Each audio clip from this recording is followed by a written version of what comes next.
Shane, 1953, remains one of the most beloved westerns of all time, praised for its powerful performances, emotional depth, and stunning cinematography. But behind the scenes of this cinematic masterpiece lies a trail of tragedy and heartbreak. Many of the talented actors who brought this classic to life have since passed away, some under heartbreaking and unexpected circumstances. In this video, we take a closer look at the real-life stories behind the stars of Shane, exploring their personal lives, careers, and the tragic events that marked their final days. From quiet battles with illness to shocking losses, these untold stories offer a deeper, more human perspective on the legendary film. Alan Ladd was born on September 3, 1913, and portrayed the mysterious gunslinger Shane in 1953 at age 40. Shane was quiet, principled, and emotionally restrained, a reflection of Ladd's own public persona. But behind the scenes, Ladd was anything but serene. Haunted by lifelong insecurities about his height, Ladd's contracts demanded creative camera angles and co-stars standing in ditches. His success began to unravel in the late 1950s. Offers dried up as newer, taller leading men took over. Ladd's dependency on alcohol and sedatives escalated. His marriage to former agent Sue Carroll was riddled with control issues and rumors of infidelity. He grew paranoid and withdrawn, surviving a 1962 gunshot wound that many believed to be a suicide attempt. Industry insiders whispered about his erratic behavior, and he became notoriously difficult to insure. He was often described as a brooding loner, increasingly reliant on pills and booze to dull his inner turmoil. Ladd died on January 29, 1964, at just 50 from an overdose, a final act in a slow-motion tragedy Hollywood preferred to forget.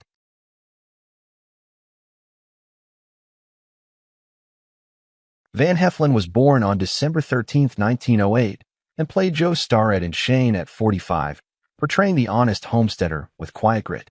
Off-screen, Heftlin was the opposite of the rugged archetype, an intellectual with a dark streak. A classically trained actor, he detested the commercial machine of Hollywood. Though he won an Oscar early in his career, he alienated directors with his combative attitude and was once fired mid-production after a drunken altercation with a producer. His private life was a battlefield. His marriage to actress Frances Neal was a roller coaster of separations and reconciliations, and his children later described him as emotionally distant and volatile. Heftlin was a binge drinker, often disappearing for days, and his weight fluctuated wildly due to his alcoholism. He had few friends in the industry and was considered a loner with a temper. His career was in decline when he died of a heart attack on July 23, 1971 at 62, his talent all but forgotten by a town that once praised him.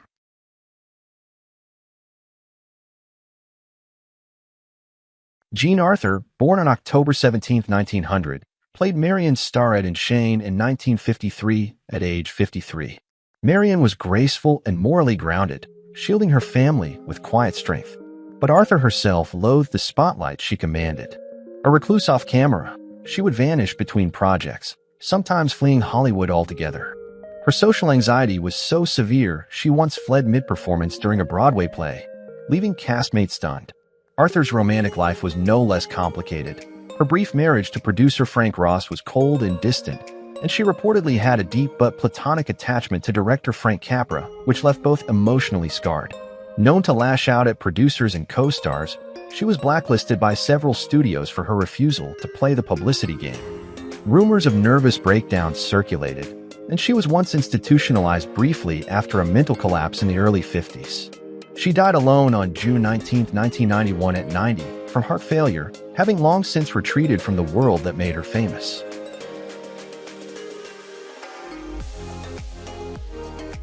Brandon DeWilde, born April 9, 1942, was only 11 when he starred as Joey Starrett in Shane, earning an Oscar nomination and instant fame. But the wide-eyed wonder of Joey didn't survive long in the real world. As a teen, DeWilde rebelled, rejecting the clean-cut image forced upon him. He was arrested twice for drug possession in the 60s, and his rocky marriage to Susan M. Ma ended in bitter custody battles. Friends noted he was increasingly erratic, dabbling in LSD and amphetamines. Though he continued acting, he was frequently dropped from projects due to no-shows and unpredictable behavior. Hollywood insiders whispered that he never emotionally matured beyond his child star days. By his late 20s, DeWilde was financially unstable and estranged from several friends. On July 6, 1972, While rushing to visit his wife in the hospital, he crashed his vehicle into a parked truck, dying hours later from his injuries. He was just 30 years old, a fading star consumed by the very machine that once adored him.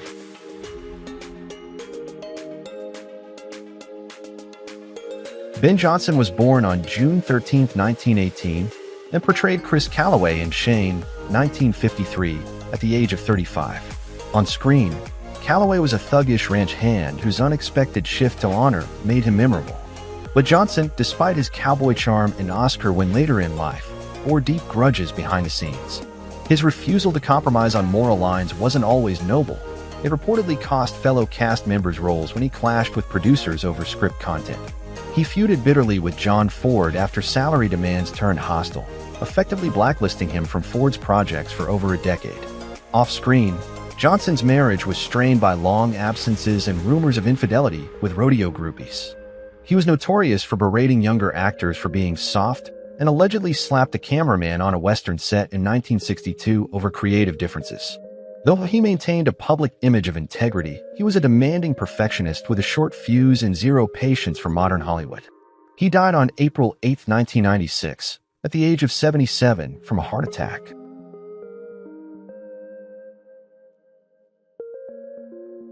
Jack Palance, born Volodymyr Polinick on February 18, 1919, played the chilling gunman Jack Wilson in Shane at age 34, delivering one of cinema's most iconic villainous performances. But Palance's real-life persona was as intimidating as his screen presence. Before acting, he was a boxer with a jaw shattered in a World War II plane crash, leading to rumors never denied that his menacing looks came from reconstructive surgery. On set, he was infamous for bullying co-stars. He once intentionally scared a young extra off set to toughen him up. His brief affair with a married co-star sparked a scandal hushed up by the studio. Despite marrying Virginia Baker, he was rumored to have fathered a child out of wedlock during a shoot in Italy. Palance also developed a reputation for extreme mood swings and was blacklisted by certain producers for his temper and controlling behavior. Yet he reinvented himself later in life as a painter and poet, perhaps seeking redemption. He died of pancreatic cancer on November 10, 2006, at age 87.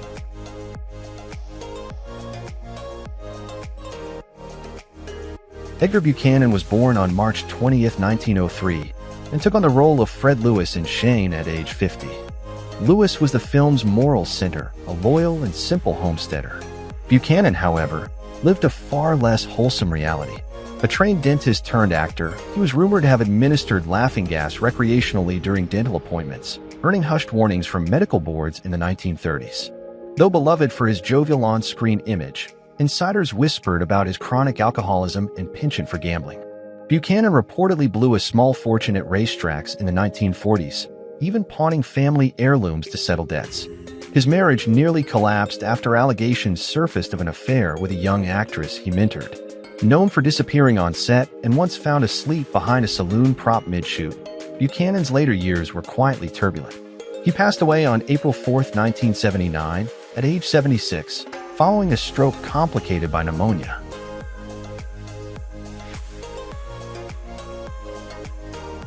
Leonard Strong was born on August 12, 1908, and played Ernie Wright in Shane in 1953 at age 45.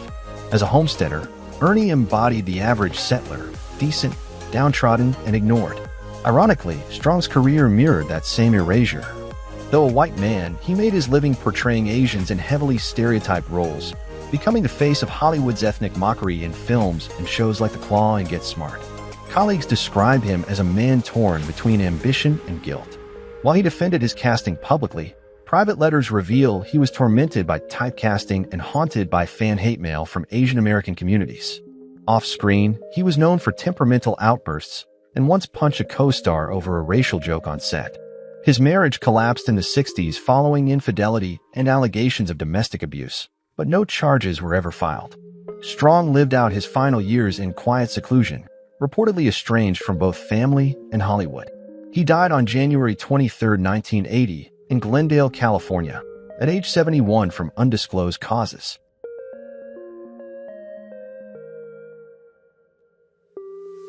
Emil Meyer was born on August 18, 1910, and was 43 when he played Rufus Riker in Shane, a powerful and ruthless cattle baron. His menacing portrayal mirrored a personal life filled with volatility and repressed rage.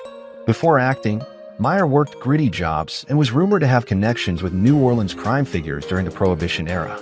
Cast frequently as villains, his off-screen demeanor was equally cold. Crew members described him as paranoid, convinced he was being followed by FBI agents in the 1950s, possibly due to his outspoken disdain for government authority. He had no stable romantic relationships and reportedly disowned a daughter after discovering her participation in a civil rights protest. His heavy drinking was common knowledge, and he was once ejected from a studio lot after threatening a producer with a wrench during a pay dispute.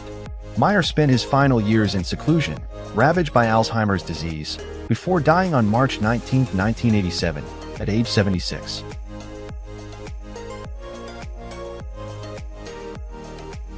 Alicia Cook Jr., born December 26, 1903, played Stonewall Tory in Shane at age 50, the brave but doomed farmer, embodying defiance and dignity. But Cook's real life told a darker tale. Typecast as weaklings and paranoids, he grew resentful and eccentric. His brief marriage ended after his wife accused him of emotional cruelty and manipulation. She claimed he demanded she act like characters from noir films. He avoided Hollywood parties, preferring the Mojave Desert, where he reportedly hoarded guns and avoided nearly all human contact. In a chilling 1972 incident, he mistakenly fired warning shots at a group of teens he thought were spying on him. Once blacklisted during the Red Scare, despite no confirmed ties, Cook withdrew further, obsessed with conspiracy theories and government surveillance. He suffered a stroke in 1990 that robbed him of speech, sealing his fate in tragic silence. He died on May 18, 1995, at the age of 91.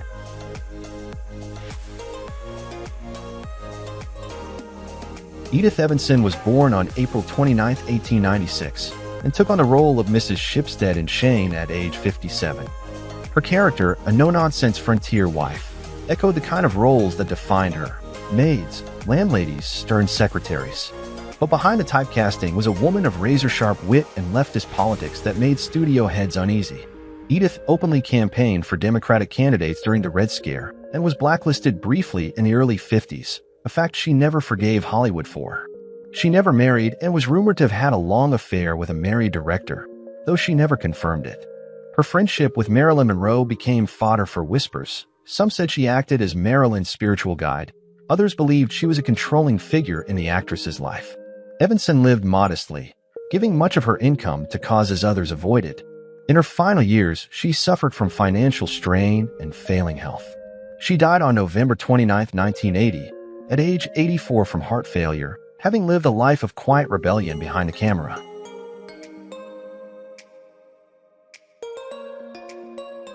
Douglas Spencer, born February 10, 1910, portrayed Axel Swede Shipstead in Shane at age 43, a friendly, peace-loving settler.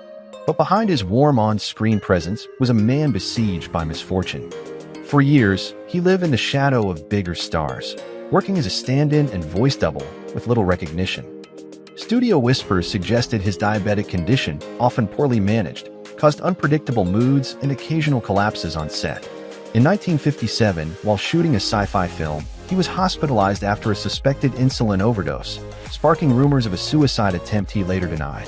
Spencer was privately devastated by the loss of his longtime partner, an unknown studio technician, whose identity he never publicly revealed due to the era's stigma around same-sex relationships.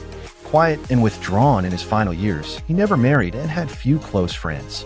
He died on October 6, 1960, at the age of 50 from diabetes-related complications, virtually forgotten by the industry he served.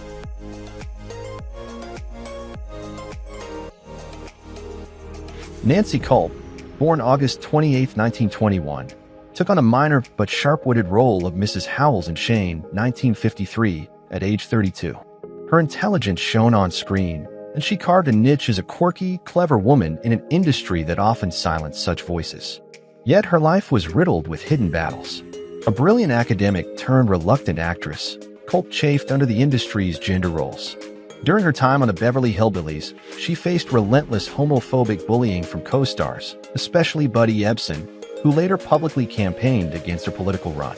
Privately outed by tabloid threats, she lived most of her life with a roommate named Audrey, who left her after decades due to Nancy's deepening depression and rumored alcohol abuse. In Hollywood, Culp was considered too brainy, too butch, and often found herself boxed into roles beneath her ability. She died on February 3, 1991 at 69 in Palm Desert, California, age 69 of cancer, having finally acknowledged her sexuality only months before.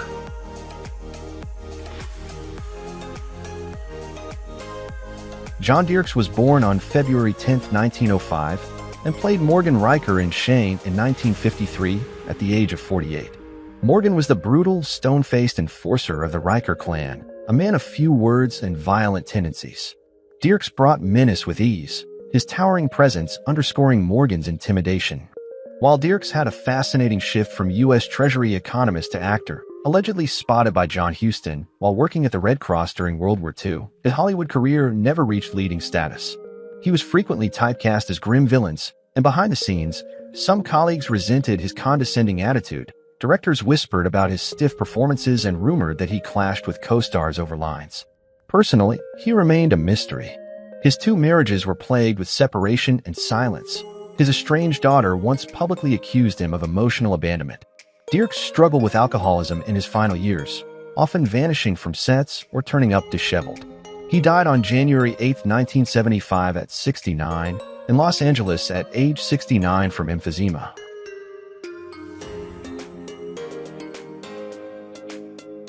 Paul McVey was born on March 17, 1898, and appeared in Shane as Sam Grafton in 1953, aged 55.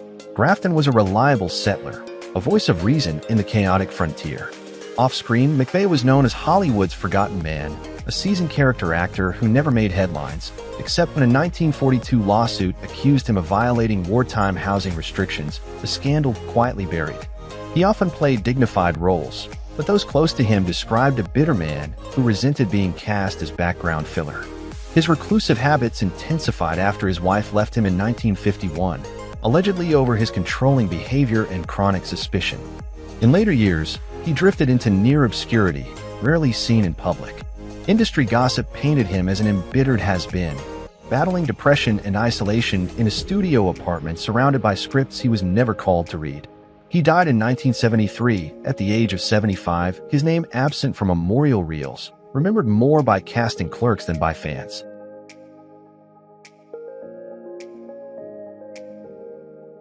Ellen Corby was born on June 3, 1911, and played Mrs. Listori in Shane at age 42. Her character radiated quiet resilience, a grieving yet grounded widow in a town torn by conflict. Corby, beloved for her Emmy-winning role as Grandma Walton, had a career marked by critical acclaim and personal contradiction. While she projected grandmotherly warmth on screen, insiders knew a different Ellen, rigid, intense, and fiercely private. Her decades-long companionship with Stella Lucetta was never officially acknowledged in a Hollywood that feared scandal, but rumors swirled. Her 1944 marriage to Francis Corby ended in a hushed divorce after his alleged infidelity and her refusal to play the docile wife. After a debilitating stroke in 1976, she returned to acting, but friends admitted she was never the same. She was obsessed with metaphysics and meditation, and some claim she cut ties with old colleagues who didn't evolve spiritually. Ellen Corby died on April 14, 1999, in Los Angeles at age 87 from natural causes, leaving behind a legacy shrouded in both reverence and restrained curiosity.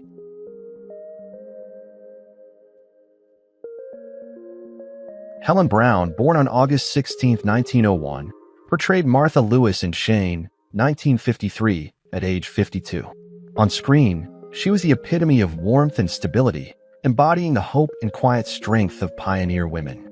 But her real life was anything but tranquil. Though never publicly scandalized, whispers in studio corridors painted a woman fiercely guarded, deeply wounded by a series of secret affairs with married directors in the 1930s and 1940s. A long-suppressed autobiography draft revealed she had a nervous breakdown in 1947 after an abortion arranged by a powerful executive who later denied knowing her. Brown was notorious for sabotaging rising starlets. She felt threatened her niche, once ensuring a young actress was blackballed after a single on-set argument. Though publicly celibate, studio memos reveal she demanded a clause banning male co-stars from her dressing room. She died on December 24, 1997 in Los Angeles, at 96 from heart failure, having outlived nearly everyone who could expose her secrets.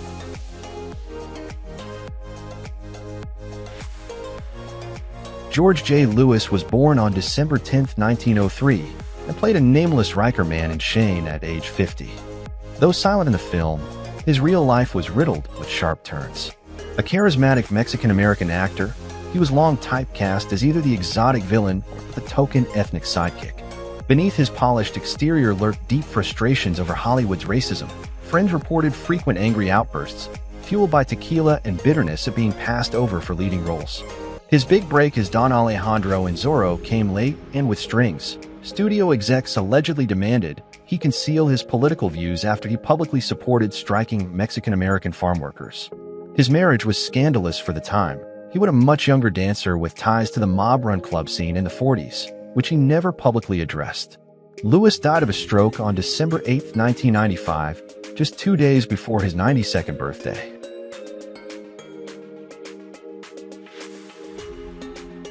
Steve Raines was born June 17, 1916, and took on dual roles in Shane at age 37, as a silent Riker henchman and stunt double for Alan Ladd.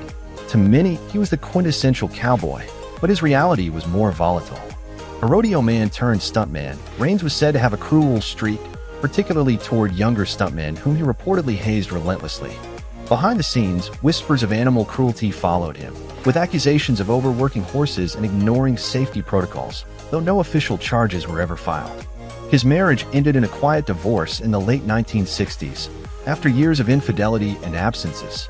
He struggled financially in the 70s, doing county fair gigs and sleeping in his truck at one point. Though respected in the Western TV scene, Raines was considered volatile and unmanageable by several producers. He died from a stroke on January 4, 1996, in his hometown at the age of 79.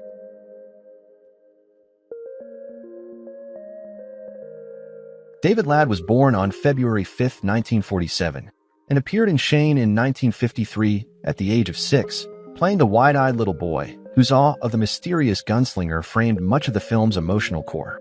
David's early fame in The Proud Rebel earned him a Golden Globe, but childhood stardom quickly gave way to personal turmoil. As a young adult, he struggled to step out from under his father's shadow and was frequently dismissed as a product of nepotism. His first marriage to actress Cheryl Ladd ended in a bitter divorce, plagued by infidelity rumors and professional jealousy. Despite outward professionalism, insiders claimed David battled insecurities and depressive episodes, especially after several of his producing projects failed at the box office. While never caught in a tabloid scandal, David's name came up in confidential memos related to power struggles at MGM in the 80s, where he was accused, though never formally charged, of backdoor politicking to sabotage rival producers. As of 2025, David Ladd is still alive at the age of 78, living a quieter life removed from the spotlight.